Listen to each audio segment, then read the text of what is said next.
I wondered, what are some of your own strangest projects or weirdest auditions you've been on, maybe earlier on in your careers? Well, in the book, The Disaster Artist, Greg talks about, and this is this is when he wrote it, long before he knew I wanted to do this movie or anything. He mentions me.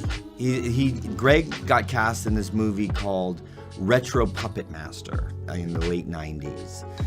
Which ironically is maybe even worse than The Room.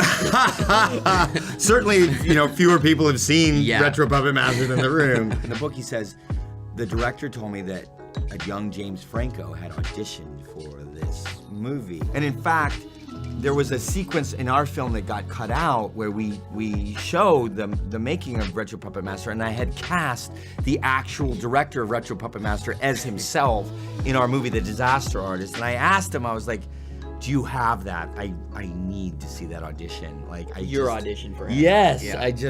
He didn't have it. I guess he didn't know at the time to save that. But I'm sure that was definitely a horrible audition if I didn't even get Retro Puppet Master. Yeah. It was like my third audition ever, and so we do the scene, it goes fine, and then the casting director, she says, all right, can you slate for me real quick? And slate means just to essentially look at camera and say your name. So at the time, I didn't know the terminology, so I was like, sorry, say it one more time? And she's like, can you slate, just real quick?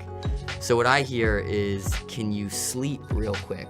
So I'm like, all right. So I get comfortable and I put my head back and I start sleeping for her.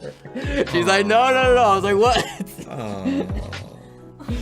So that was Allison Jones, who has since cast me in a couple of roles. She cast Freaks and Geeks as well. Yeah. She gave me my start. So she trusts you on auditions now? I think I just made a pretty strong impression.